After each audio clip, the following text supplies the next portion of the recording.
CAPSI podcast series. CAPSI, building a culture of effective giving and corporate social responsibility.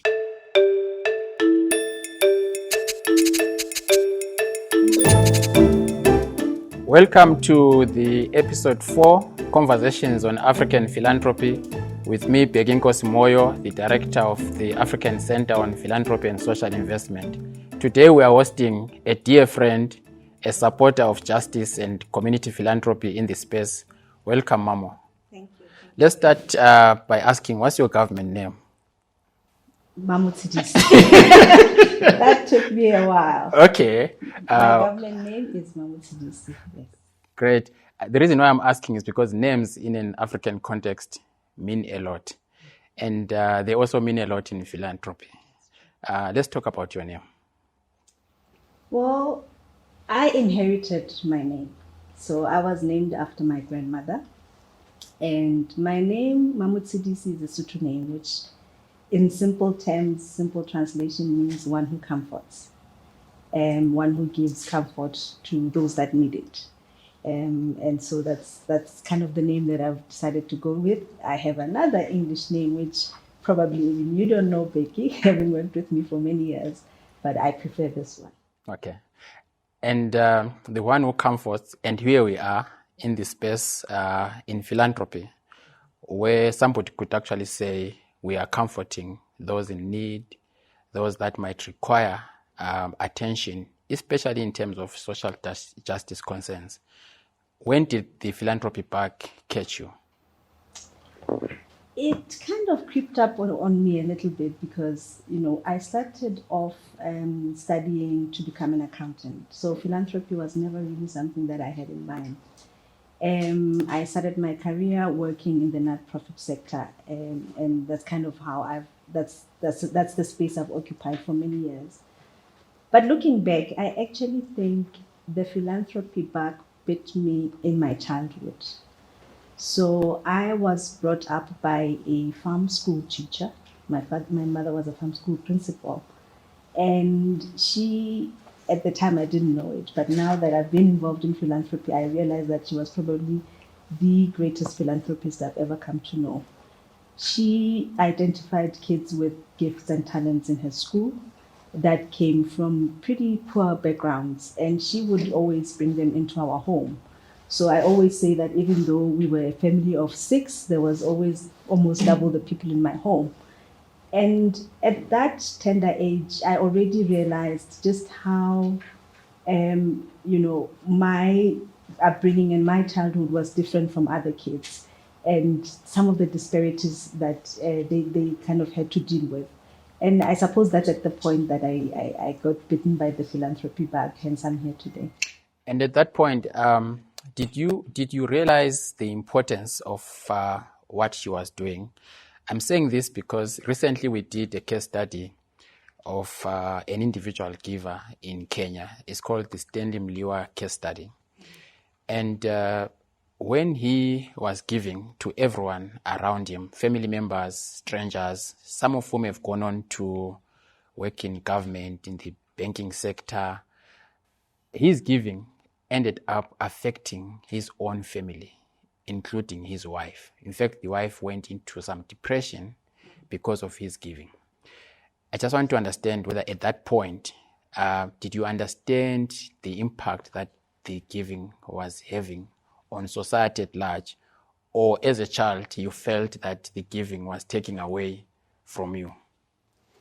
I suppose as a child, you always become a little bit selfish, in that all you see is how you have to share your bed, how you have to share your meals, how you have to share your toys. So at that age, I didn't really realize the impact of what she was doing or the importance of what she was doing.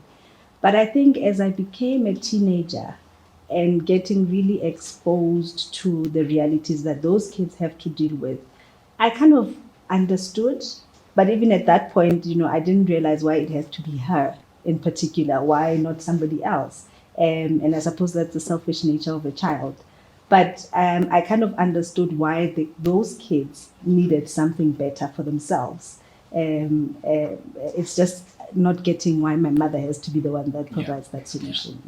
So we're talking to you today because part of what we're doing is the Kisima Giving, which is a platform to invite positive stories of giving, of resilience, of sharing and of caring from and across Africa. Besides the story of your mother, are there any other stories that you grew up exposed to that today when you look back, they are philanthropic stories of resilience, of sharing and caring? I think a lot of it in my formative years I've experienced around family, and I suppose that's because that was the circles that I got exposed to. So a lot of it happened, whether it's my aunt, whether it's my uncle. There was always that element of them extending themselves beyond their immediate. But I would say, throughout my career, I have come across individuals that, in their own unique way, have practiced philanthropy in many ways. I always go back to when I started working in the nonprofit sector, how you've always had individuals that were kind of walking the journey with you as a young person getting into the space, and often kind of lending their support beyond what they need to be doing. And for me, that's another form of philanthropy, where you have somebody that's helping you navigate the spaces that you find yourselves in without really expecting anything in return. That's been, for me, one of the, I would say, the philanthropies that I've been exposed to. Yeah. Let's talk a bit about your probably academic or educational background and how it relates to what you are doing today. Can you talk a bit about that? So it's interesting because I studied financial accounting. So, starting off, my goal has always been to get into the financial sector, be a well-known, successful chartered accountant. But I think when I got into the working environment, I got exposed to the work of the nonprofit sector within the financial side of things. And I think that's where really I started to realize how the work of the nonprofit sector really does respond to real societal issues. And me seeing myself being part of that and contributing to a much bigger cause than me being financially healthy or stable. And so I kind of took a bit of a shift, I would say, in terms of the career option I took as opposed to what I studied. And I think part of it has been because of, as I said, what I've been exposed to as a child. So it kind of, it doesn't really link directly to what I've studied in many ways. Although we could argue that philanthropy is a multidisciplinary subject, you can approach it from any discipline, finance, behavioral sciences, among others. And in fact, I would argue that your financial background actually helps you now in the work that you are doing, and we'll get back to what you are doing currently. But I wanted us to perhaps, take a bit of a journey with you from your first job to today, and what have been the lessons that you think are worth sharing with the audience. So looking back, when I started in the nonprofit sector, so my first role was in the finance office of a nonprofit that promoted social and reproductive health, sexual and reproductive health. And I think, having walked the journey where I started in kind of the back office, moving into somewhat of the kind of the programmatic side of things, where I had to work with companies to help them set up their CSI projects through another nonprofit to where I am now. One of the lessons that I think I've taken from all of that is the importance of lifting others, particularly in the professional spaces that they find themselves in. The other is how we need to be exposing more young people to the world of philanthropy and the nonprofit sector. What I often find is that a lot of people that find themselves working in the civil society sector kind of get into it by accident. It's not something that they set out to do from the get-go. And often what that does is that you miss out on a lot of the kind of the skills and the expertise that you really need to be able to move civil society forward. And so I think creating more spaces for young people to really get involved in the nonprofit world, whether it be through internships, whether it be through volunteerism, I think is one way of kind of creating that pipeline of people that will be working in the sector, because we are a sector that's not always appealing to young people as a kind of a career path. And so we tend to find ourselves at times struggling with building, teams within our organizations that can really drive the vision and the work of the organization. Yeah. So I think for me, that's a key thing that I think we really need to be working on as a sector. Yeah. And then that role and the role that you played at the Charities Aid Foundation South Africa, how did they prepare you for the current role that you are playing now at the Charles Stewart Mott Foundation? I think they've, number one, exposed me to the need for resourcing within the civil society sector. One of the things that I've always been acutely aware of, working in the financial side of things, is how difficult it is for civil society organizations to get the kinds of resources they need to be able to do the work.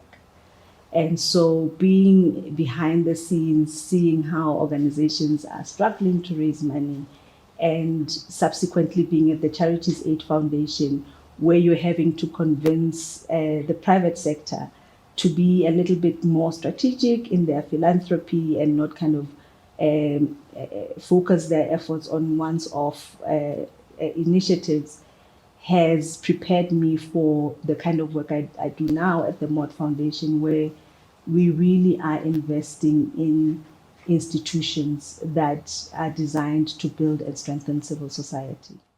So I think here at CAPSI we have some idea and understanding of what the Mott Foundation does and what it's about, its history, among others.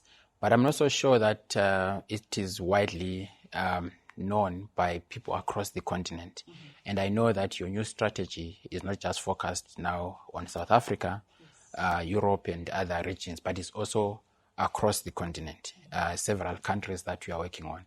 Maybe let's talk a bit about the Mott Foundation. Who is the Mott Foundation? Where does it come from?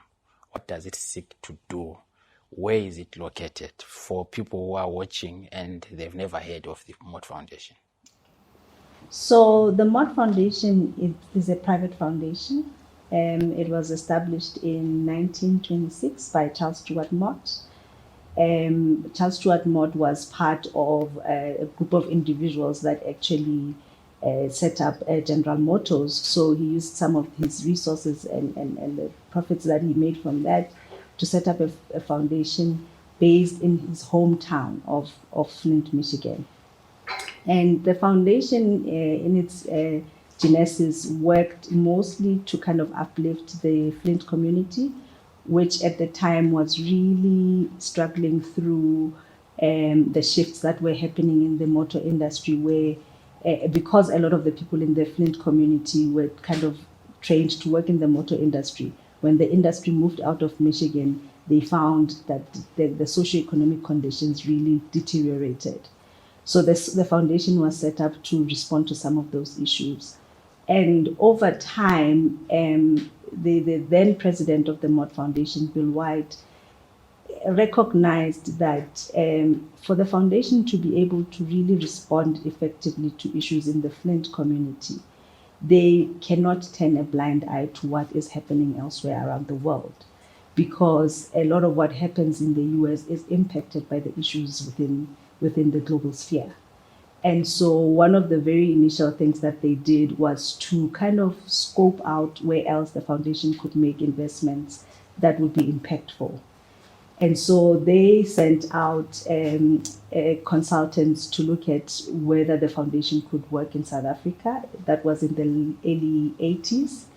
And the consultants came back to kind of really emphasize what they had already suspected, that there's a great need for philanthropic support in South Africa, which at the time would be used to help Black South Africans really galvanize around the apartheid system and mobilize their resources to be able to challenge the status quo at the time. And so over the years, fast forward 7 years later, the foundation then set up an office in South Africa. And during that time, we were also looking at opportunities to work in the Central and Eastern Europe region as well as in Russia. And so a few years later, the foundation then set up an office in Central and Eastern Europe. And these offices would then form of what was the civil society program, which was launched in 1992. And so the work that comes out of the South Africa office and the London office, as well as the Flint office, would form part of the civil society program. And the civil society program would be one of the 4 programs that the foundation has, one of which would be the Flint one that I mentioned earlier, the other would be environment and the education program. And so the civil society program, I would say, is the one program that has a fully fledged international footprint. In a sense that we have programs that are running outside of the foundation within different offices. And so the civil society program in the early 90s, was designed around responding to what mostly communities in black people in black communities were experiencing around the apartheid system. And so our programs have always been designed to kind of respond to where the need was at the time. And I remember in the early 1990s, we were at a time in South Africa where we were kind of getting into our democracy. A lot of the black people were now able to vote. And so our grant making focused on teaching or supporting Black South Africans to understand democracy, to understand their rights in terms of voting. So the programs were designed around voter education. And over time, it kind of evolved based on what we were seeing as the issues that were emerging as important for civil society in South Africa, but as well as in the other regions that we were working in. So in Central and Eastern Europe and Russia, as well as in the US. And so we've had, I would say, as kind of the cornerstone of the work that we do, it's always been about supporting and strengthening institutions, civil society institutions that are designed to respond to civil society issues at various levels. If you look at kind of the profile of the organizations we've supported over time, you realize that we have organizations that work at different levels. So you'd have organizations that are looking at policy issues that affect civil society. You'd have organizations that are working at the very grassroots, where they are in close contact with communities and responding to the issues that communities are having to deal with. And we have over time as well organized our programming in a way that helps us to be as effective in our grant making as possible. Up until the 2019, we've always worked based on where we were located. So we would always have overarching program issues that we were responding to, but within those, we would kind of shape them and design them to fit the context. So with the work that we're doing in South Africa, for example, at the time, we had the work that we're supporting around access to justice, where we focused on supporting the community advice offices. And at the time, it was very unique to South Africa, but it formed part of the bigger strategy around promoting citizen participation. So we designed it based on where we were located. One of the things that we shifted quite a bit in the current strategy that we're implementing is how we work as a team. Part of that was to do away with the geographies that we had defined for ourselves for a very long time. And so what we then did was to elevate more the issues that our program was responding to, rather than kind of honing them around the location that we found ourselves in. And so as of 2019, we are now focusing on 3 thematic issues within the civil society program, which is on strengthening civic space, advancing community philanthropy, and promoting access to justice. And we are implementing the strategy within Africa, in specific countries, as well as in Latin America, in specific countries, and then we continue to do work in Europe and in the US as well. Before we get to the new strategy, I wanted to go back a bit to your work in the early 90s in South Africa. It's been long since I did my PhD. As you know, I studied the Mott Foundation. One of the things that was really strong at that time was strengthening the non-profit sector. So a lot of the institutions that were supported then were mainly to strengthen the non-profit sector. But I think there was also a lot of attention towards the non-profit sector developing, obviously in consultation with government, the NPO Act. And so most people might not be aware that the current NPO Act, in terms of its formulation, a lot of the groups that were leading in that, for example, IDRC, I think it's IDRC and others, were actually grantees of the Mott Foundation. And so there might be a sense in which we speak a bit about some of the successes of the foundation in the early 90s up until today, if there are some that you want to pull out for the audience. I think a lot of the, as you say, Becky, a lot of the work was really about strengthening institutions that that were designed to basically build a strong civil society that is engaged, that is able to push back on the issues that we were seeing at the time. One of the platforms that we had supported over time, which I think in many instances is probably still in existence at this point, was the NGO platform called Sangonet, which many of the people would know, provides information on the civil society sector in South Africa. They designed, for example, the NGO Directorate, which would give information on all nonprofits that existed in South Africa, and also providing opportunities for employment for nonprofits in the nonprofit sector in South Africa.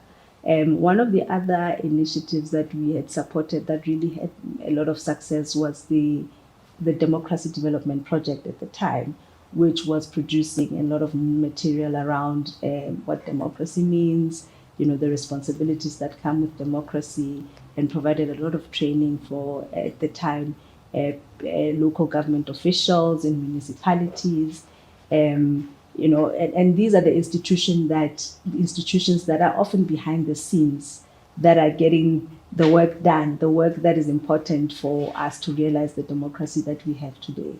So those are the types of institutions that the Mott Foundation supported, and I think they have contributed immensely to the democracy that we enjoyed. And then I think around 1997, if I'm not mistaken, there was a whole group that was supported partly by a group of foundations, the Mott Foundation, the Ford Foundation, and I think the Kellogg Foundation, to set up community foundations.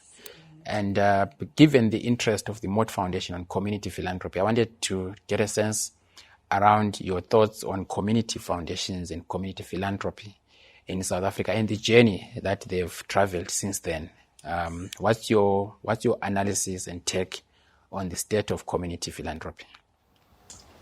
So I think in South Africa, undoubtedly, we have come a long way in understanding and really unearthing, community philanthropy.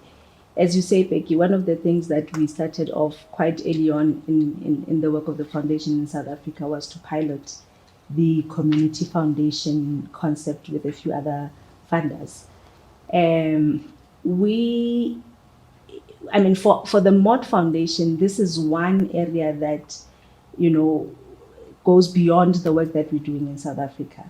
The Mott Foundation is one of the very first foundations that supported community foundations in the US and in Europe, where we supported the establishment of the UK Community Foundation that really helped build the community foundation movement in the UK. So we drew on those experiences and those lessons to basically test whether the community foundation concept is something that would resonate for communities in South Africa. We strongly believe in the power of community philanthropy and local philanthropy because we understand that a lot of the solutions that we often look for some of the issues we see in our communities actually sit with communities themselves.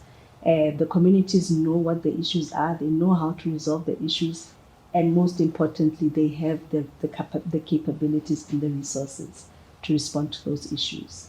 And so for us, we see community foundations as a means for communities to achieve exactly that.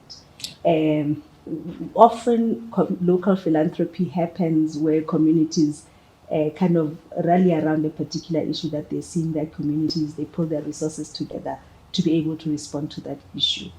But what we have seen is that once that is done, there isn't anything that really holds communities together to be able to continuously have a way of responding to their local issues.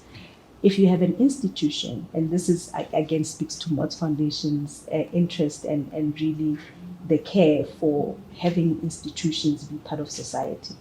When you have an institution that is attached to that community, that is solely dedicated to making sure that communities have the resources they need to be able to respond to their own issues, it provides a sustained solution.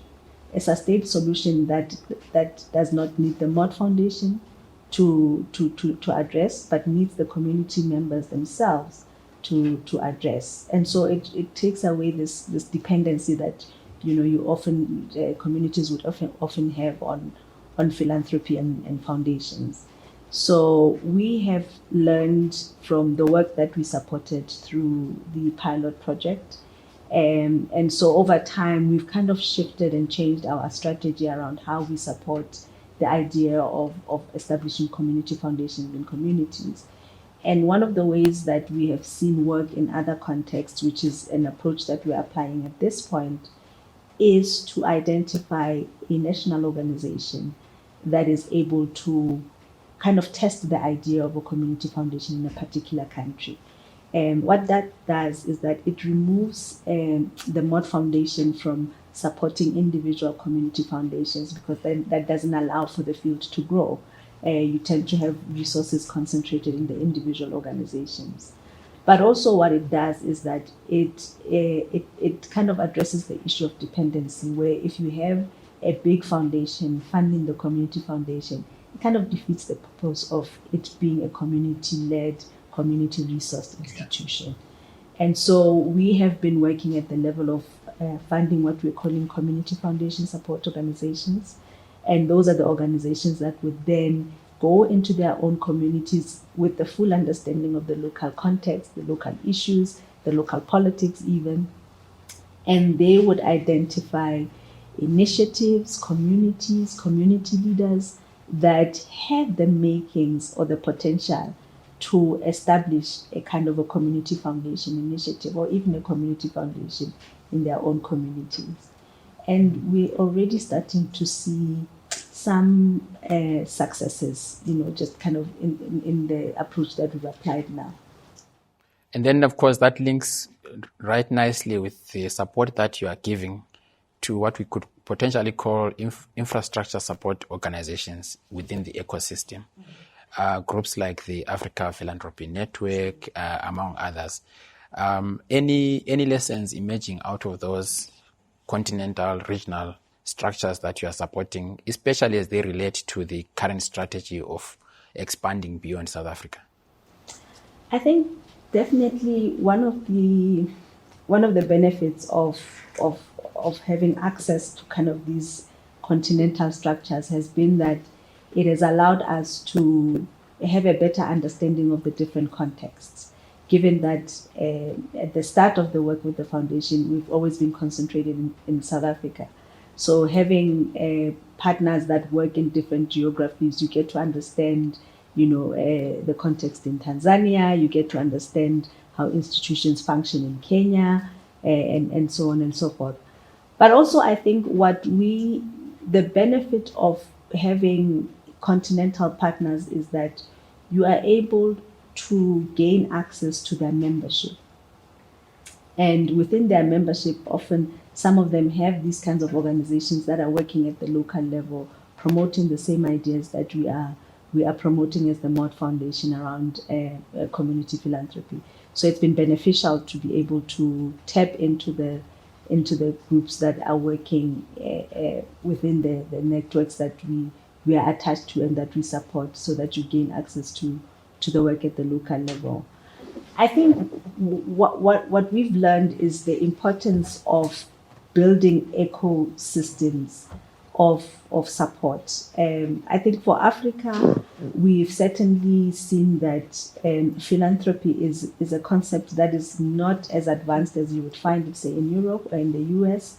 And so having institutions that look at kind of strengthening the concept of philanthropy in different ways does help promote the idea of philanthropic giving that is often kind of overlooked when you talk about philanthropy in the bigger platforms.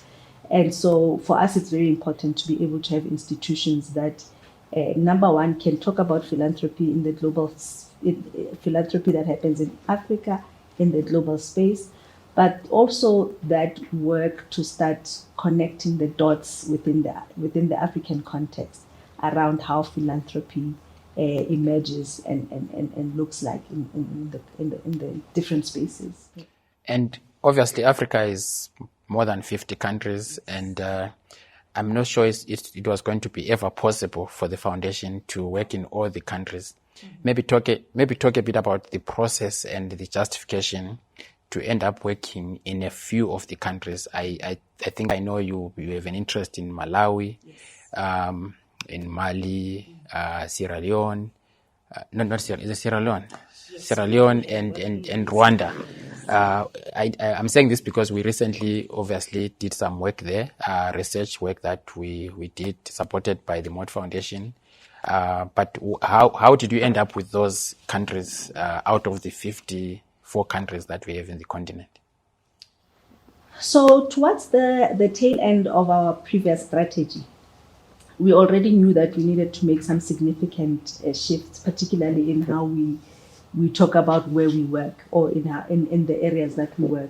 So one of the things that we did was to first decide on the structure of the program, which kind of moved away from us saying we work in South Africa and Europe and in the US to saying we're working on access to justice, community philanthropy, and civic space. And so once we did that, we were able to apply different approaches to deciding which countries we go into based on the program areas themselves. And so, for example, for the work around access to justice, we commissioned a piece of research that looked at the countries where, they already had structures that were looking at community-based legal services and kind of seeing how they translate, so that we go into countries where there's already a bit of activity that's going on and kind of lift that, as opposed to starting from a place of no institutional structures at all. And so we applied a different strategy for each of the themes. So for the access to justice, the paper identified 4 countries that had the most potential that we could go into and kind of support the work that's already going on. And those countries were Kenya, Malawi, Rwanda, and Sierra Leone. And then we also would continue to consolidate our work in South Africa around supporting the advice office sector. And our emphasis in South Africa would be more around supporting efforts that unlock the resources that the sector needs to be able to do the work at the local level. And then for the community philanthropy program, we basically had to do a process of elimination, in a sense, to identify countries with a population that would be significant enough for it to be able to set up community foundations. We looked at the political situation in the different countries. We looked at the socio-economic conditions in those countries. But we also wanted to get a bit of a sense of how giving happens in those contexts at the local level. And of course, there's also considerations around our capacity as a team. We're only a team of 2 in South Africa. And how, the work would link with the other programs that the foundation has within the different countries.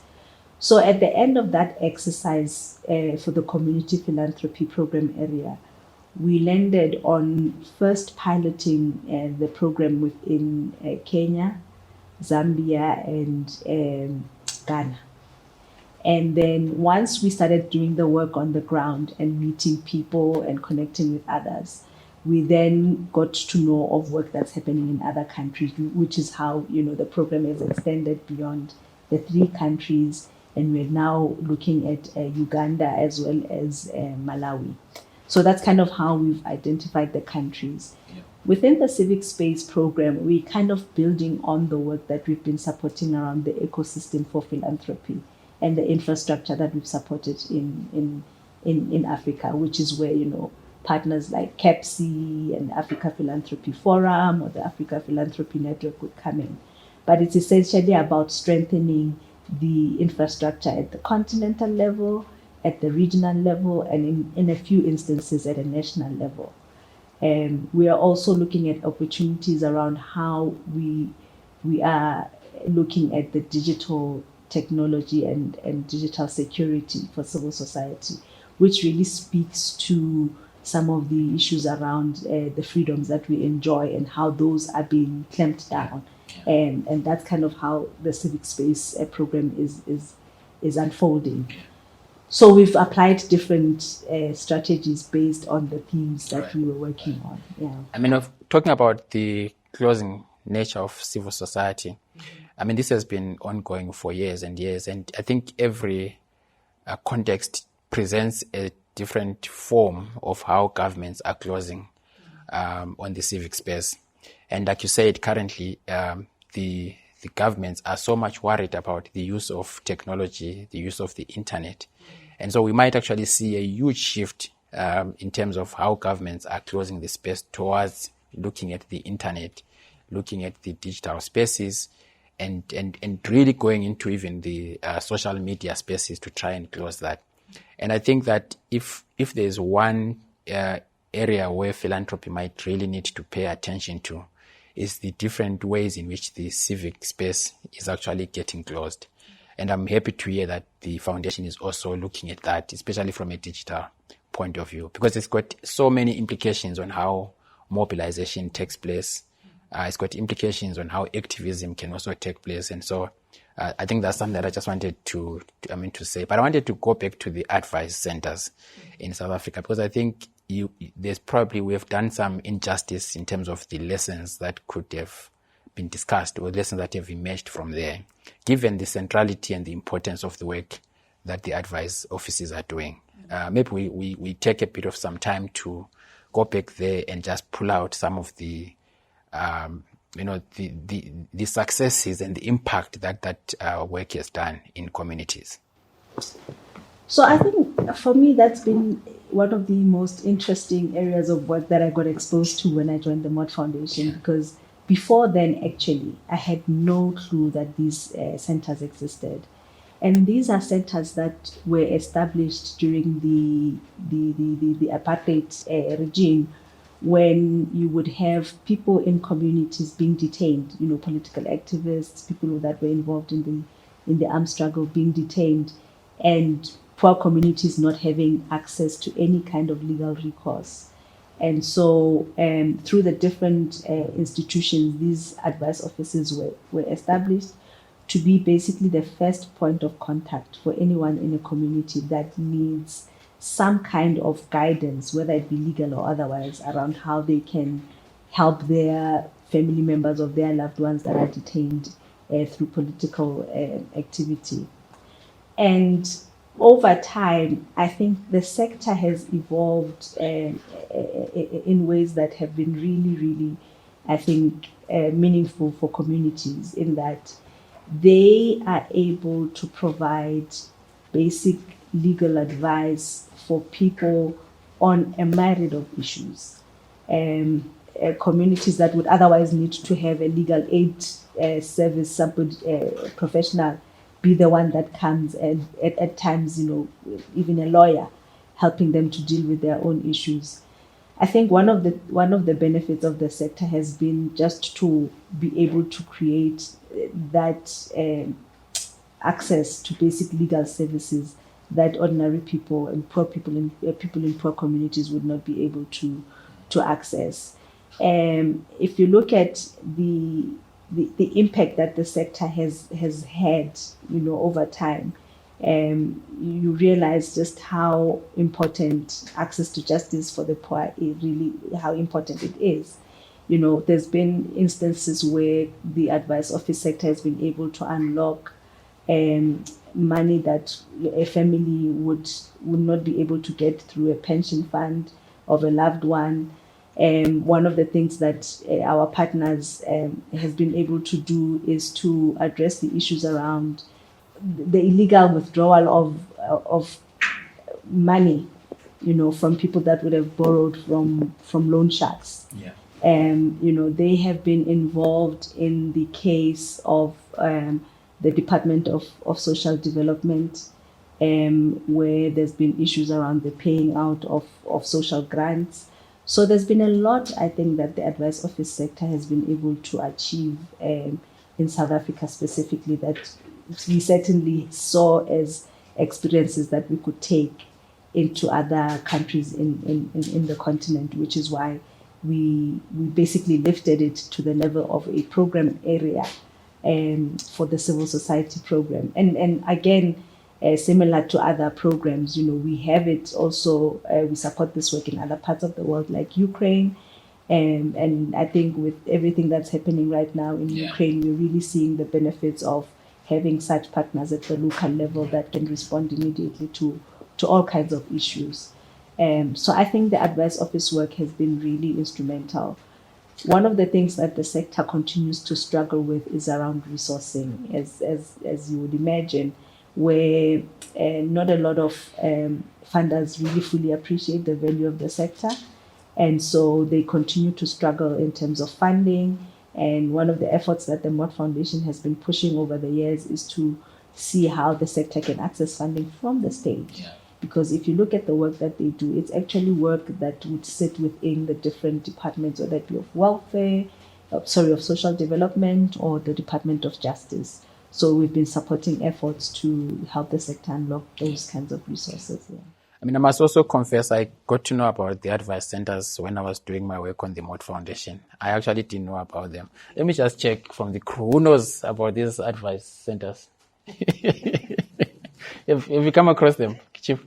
No? You have not come across them? No? So you see how important it is to elevate some of this work, because the importance of these community advice centers cannot be underestimated. They are really important. Talking about the challenge of resourcing, and we are beginning to wind down now, what was the impact of COVID on the foundation, and how did it affect your partners? I think for the Mott Foundation, I mean, like all the other probably philanthropic organizations, COVID, if anything, kind of lifted some of the social ills that we kind of all knew existed, but probably we didn't realize the magnitude of it until, we had to deal with a pandemic, a global pandemic that affected all of us in different ways. And so for the Mott Foundation, I would say one of the things that we immediately realized we needed to do, which probably was slightly different to how other fellow partners responded to the pandemic, was that we needed to support our existing partners to be able to deal with the wave that would come through funding. As COVID hit, a lot of the foundations kind of repurposed their funding to respond to some of the immediate issues that COVID presented, whether it be around health, provision of PPEs and all of that. And so that meant that the funding that would have ordinarily gone to civil society organizations was diverted to other issues. And so we realized that that would create quite a significant gap for some of our long-standing partners. And so what we did was to kind of, number one, stay the course, as we always do as the foundation, and in some instances increase our support to our existing partners, so that once the kind of the hysteria and the panic around the pandemic dies down and we come back to somewhat of a normalcy, we find existing organizations, civil society organizations that are really instrumental in shifting civil society still existing. And so we kind of had to do that. We also had to look at how our funding approaches were affecting our partners. So in some instances, we needed to be a little bit flexible around reporting requirements, around repurposing some of the funding to allow our partners to be able to really respond to the pandemic in the way that they see fit. One of the, I guess, opportunities that come out of a crisis was that as the foundation, our investments did very well during COVID.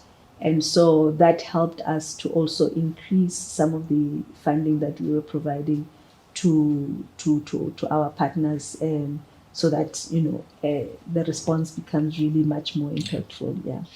And for those listening who might not have heard of the Mott Foundation before, and now they've heard about it, how do they approach you for funding? As you know, once you're out there as a foundation, there are people that require resources, but there are processes that need to be followed. So how do they get funding from you, or how do they approach you for funding? So we have a platform on the Mott Foundation website where if you are interested in funding from the Mott Foundation, you can submit what we call a letter of inquiry. And the letter of inquiry would go into the system where it gets vetted by colleagues and allocated to the relevant people within the foundation that are focusing on the issues that are closest to what you are working with. And if the work that you do is closely aligned to the areas that the Mott Foundation is interested in, you would have a program officer responding to you. And if it's not an area that the Mott Foundation is focused on, you'd still hear from us, just acknowledging that we've received your inquiry and kind of explaining why is it that we may not be able to support you at this point. But the letter of inquiry system is probably the best. And we tend to, because of the kinds of issues we work with, we tend to really identify our partners based on our exposure to the fields that we work in. So we do a lot of work being in the field, interacting with the sectors and the organizations in the sectors. And that's one way that we get exposed to the work and identify organizations that are doing really good work in those areas. Great. And then obviously I want to come back to you as an individual as we wind up. We are beginning in the center to also start thinking about a program on women in philanthropy, and I think you took part in one of the early conversations around that. Would you speak a bit about your own journey as a woman leader in philanthropy? What are the opportunities out there for other women who might be watching? What are the challenges that you have encountered or somebody is likely to encounter? And what needs to change in the philanthropic landscape to open it up for more women, not just to become leaders, but to be really active in the sector? I think the sector generally, the philanthropic sector generally is pretty open to a variety of genders. One of the things that I think I've learned in my time working in the foundation is that you need to be able to connect with others in the space. And often we have not had platforms to do that. In my time within this sector, there's been very little spaces where, particularly women could come together and kind of, share experiences, compare notes, lift each other up. And so I think having a platform such as the one that CAPSI has now put in place is, I think, really a perfect way of kind of starting to create that space where women can engage and work together. I think, like in any other sector, women do tend to have a much more difficult time, particularly leading within the sector, where you really have to always be putting your best foot forward as a woman leader, kind of having to really outperform in some instances your counterparts. But I think the sector is at a place now where you're starting to see more and more women rising to kind of to the leadership position, but not only in the leadership positions. I think we're having a lot of young people that are coming into the sector. But I think we really need to create spaces for nurturing that, because otherwise we tend to lose really talented young people to other sectors. And so I think creating spaces where young women feel that they are part of this sector and they have a voice and they are recognized and they are heard, it will be quite instrumental if we are to retain young talent, young female talent in the sector. I have to ask you this, and I know it's an unfair question, but what advice would you give to CAPSI, especially looking into the future of philanthropy? What advice would you give to us? Wow, that's a difficult question. I think for me, creating spaces, and I think it's something that CAPSI has been doing already in many ways, but creating more spaces for connections within the philanthropy space. And I say this with kind of tongue in cheek, because I do understand that the role of CAPSI is really to build the professional body of philanthropy in the continent and the knowledge around philanthropy. But I think an important piece will really be to be able to connect the different dots for philanthropy in the continent, and to create those spaces where we can all kind of come together and share experiences. And I think talking about your work, I know that I often kind of say this quite a bit, but really pushing out the achievements of the center. I think it has been a very short space of time that CAPSI has had, but there's been a lot of successes that I think the center can really talk about and put African philanthropy on the map. Yeah. Mamo, I think we will need another episode, because I really want us to dig deeper into some of the specifics.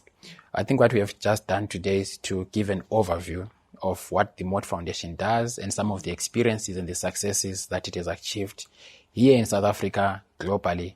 But as you begin your journey into Africa, definitely more successes, but more challenges as well are likely to come your way.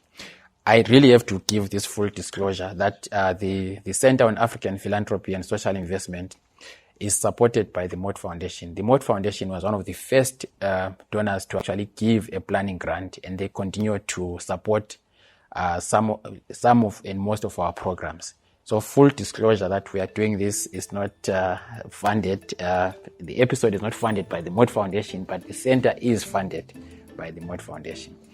This was Mamo Mohapi, the Senior Program Officer within the Civil Society team. Thank you very much, Mamo. Thank you very much, everyone, for listening in and tuning in. Thank you.